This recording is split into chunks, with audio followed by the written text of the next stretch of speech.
साजिशों का कोई चेहरा नहीं होता और हादसों पर किसी का पहरा नहीं होता। नमस्ते, मैं हूं दिग्विजय। साल 2012, दिल्ली का अशोक विहार इलाका।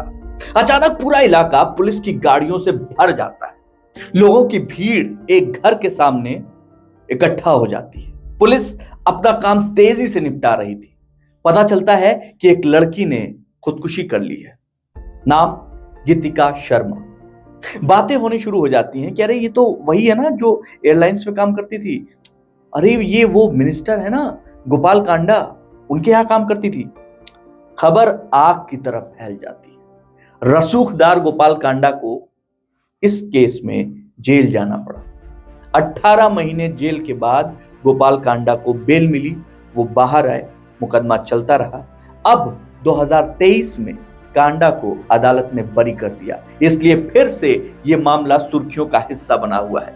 आपको बताते हैं कि आखिर कैसे गोपाल कांडा इस केस में फंसे और किस तरीके से उन्होंने अर्श से फर्श तक का सफर तय किया। एक रेडियो टीवी रिपेयर करने वाला, एक जूता बनाने वाला शख्स कैसे साहेब बन बैठा।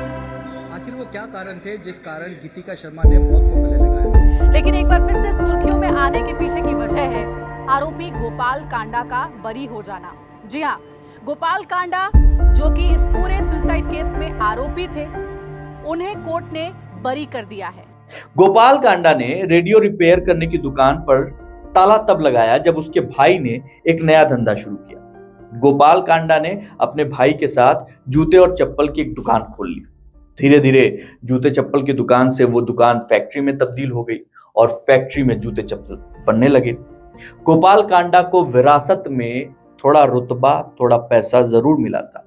उसने नेताओं और अफसरों से अपने रिश्ते बनाने शुरू किए, उन्हें खुश किया, उनसे लाइजनिंग शुरू की ताकि वो उनका फायदा उठा सके। इसी दौरान भारतीय प्रशासनिक सेवा में एक अधिकारी, वहां पे उनकी पोस्टिंग होती है उसके इलाके सिरसा, वहां पे वो कांडा का चूंकि रिश्तेदार भी थे, तो इस वजह से उस आईएएस अधिकारी का गुरुग्राम ट्रांसफर हुआ।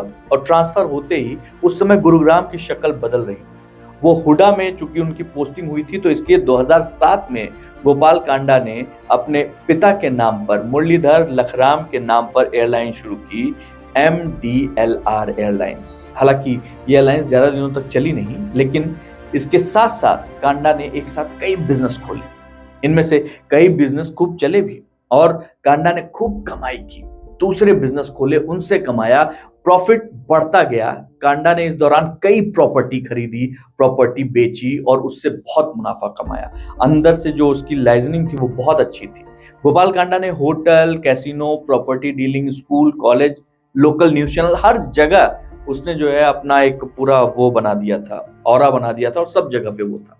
साल 2009 में निर्दलीय उम्मीदवार की तरह से चुनाव भी लड़े और चुनाव जीत भी गए। गोपाल कांडा तब तक भूपेंद्र सिंह हुड्डा के साथ मिल चुके थे और हुड्डा के सरकार में गृह राज्य मंत्री तक बन चुके थे।